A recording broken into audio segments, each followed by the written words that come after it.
साहिवाल वाकया में अगर सीटीडी का मौक़िफ़ दुरुस्त ना हुआ तो इबरतनाक सजा दी जाएगी। वज़ीर आला को फौरी साहिवाल पहुंचने का हुक्म।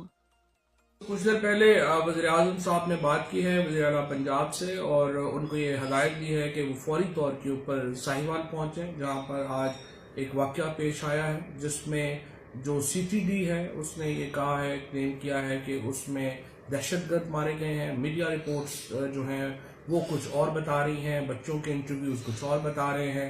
सो प्राइम मिनिस्टर साहब ने ये हदायत की है कि फौरी तौर के ऊपर हक़ाइक़ जो हैं वो सामने लाए जाएँ और उसके मुताबिक जो है वो फिर इंशाल्लाह कार्रवाई अमल में लाई जाएगी।